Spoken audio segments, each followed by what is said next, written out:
Right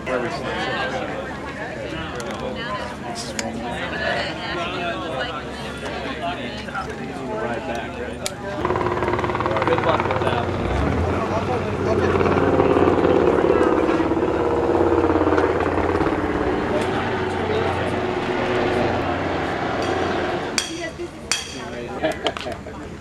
I'm at the stand. Here? Yep. Just want to open up talking Go ahead. about how this whole thing got started for you. To sort of be able to have my first golf tournament for my foundation, it's incredible. A lot of work has gone into it, and it all goes back to my goal of being able to promote the sport of swimming and taking the sport to a new level, and I think it's a great way to start it. How do you compare golf to swimming? You need a little more patience, I would suspect, on the course. Yeah, that's maybe one of the problems that I have. I probably don't have enough patience in the world, but being able to get out there and have fun and be with people you want to be with and just relax. I think that's the biggest thing. And it is a frustrating game sometimes, but just like anything else, the more you work at it, the better you're going to be. And I know what I have. After I retire, I'll be spending a lot of time in golf, and we'll see how good I can get. How does Coach Bowman feel about your golf game and taken away from your swimming preparation? He just got his golf clubs, so I'm hoping I have the chance to go out on the golf course with him and we can really go at it and have some fun on the course. But I don't think he hates it. I don't think he loves it. I think it's a good thing for me to be able to get away and get away from everything and relax and have some fun. And I think he likes that. Swimming-wise, how's your preparation going for your next? What is your next event? How's your preparation going? How do you feel your shape is? I just got back from vacation. I spent a couple days in Hawaii and was kind of laying low. Played some golf out there and. So we're just sort of getting back into the water now. The next really big meet that we're preparing for is World Championships next summer, and that's really the final test before we lead into Olympic trials. So we have some small meets leading up to Worlds this summer, but the main focus is getting in as best shape as I can be in for Worlds, and that's what we're heading for. How much do you feel you were tested at the Pan Pacs, especially with the teammate Ryan Lochte going at it with you? I think being able to have some of the things that I had at Pan Pacs happen, it's frustrating, but also at the same time I knew what was going to happen, and I expected that to happen. I wasn't expecting to go out and do best times. I was hoping, but I gave everything I could, and I think that's all that matters. And I'm the person who knows what to do to change to be able to get back to where I want to be, and I'm the only one that can change that. So that's what I have to start focusing on, and I know the time frame of what I need to do and when I need to do it by. I think one of the biggest things that motivates me now is really just being able to have that summer that I had. Really not being able to compete at the level that I want, and having other people competing better than me. It's frustrating, but also at the same time, I really think that's going to play a big role over the next 2 years to keep me to be in the best shape that I can be, so I'm not disappointed when I come away from a meet. That's one thing I absolutely hate. I hate coming away from a meet and being disappointed. So I think that's something that I need to work on and how to do it. Michael, who do you feel like is closing the gap quicker, your U.S. teammates or the world?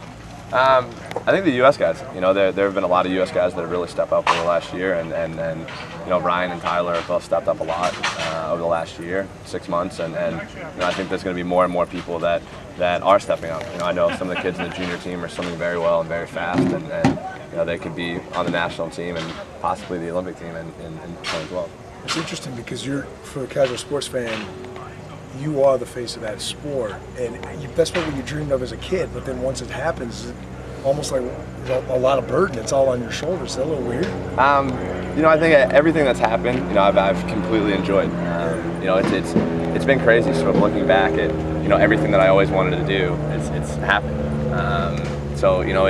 It's kind of weird seeing the sport literally change before my eyes. It's pretty much gone from night to day, and we've seen great changes in the sport, and that's something that I've wanted my whole career and something I've loved and something I have a passion about, and that's something that I'm going to continue to do, try and change the sport as much as I can.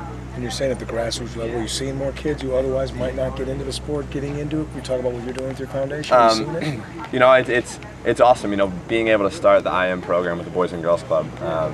It's in 6 pilot locations around the country, and being able to see how many kids are actually learning how to swim, being comfortable in the water, but also learning, everyday things that they're going to have throughout their whole career in life. And I think that's the one thing that excites me, is how excited they are about the program. I think it makes it even better. And when a kid smiles, it makes you feel good. And that's something that I've always looked towards as motivation to make other people happy.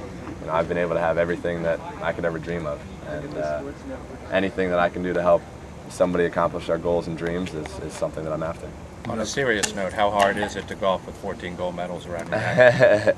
Probably be a little heavy, but I've never tried it, so. With your next competitive meet basically a year away next summer, how do you stay motivated? How do you work a practice regimen that can get you in prime shape so long down the road? I think it's easy, sort of being able to have something that's going to be here before you know it, and with the kind of size of it, with it being so big, I know that I have to be ready, and I know it's something that I need to prepare myself for the Olympics in 2012. I know I need to have a great World Championships this summer to set up a good program for London, and I know what I have to do, and I know what I have to do to get there. So I know Bob and I have gone through just about everything we could to have the success that we've had, and we know how to get back there. And I think it's just time for me to do what I need to do, and do what I know what I need to do, and just start doing it. A lot was made about you and Bob getting on the same page. It seems like you guys are, and are all shooting for the same goal in 2012 now again. No, we are, and we both know it. Like I said, we both know what it takes to be able to accomplish the goals that I want to accomplish, and that's what we're gonna try to do over the next 2 years, and hopefully be successful. You must be a little torn today, not being able to go up to New York. It's tough. Ravens opener in New York in the new stadium. It's going to be a good game. It's going to be a hard-hitting game. I was talking to some of the guys earlier in the week, and it's going to be kind of like us playing the Steelers. It's going to be kind of that kind of level, I think. Just being able to go back and play against Rex and a couple of the guys that used to coach here. So it's going to be interesting to see what the outcome is, and hopefully we can shut their defense down, shut their offense down, and Flacco can launch the ball. Did you watch Hard Knocks, and if so, what did you think of it? I've watched a couple of the episodes. It's hysterical. That show is just it's comical. Just being able to see sort of how other coaches go through their routines. It's Rex is a great coach, and being able to see him sort of get his team fired up and get his team ready it's interesting.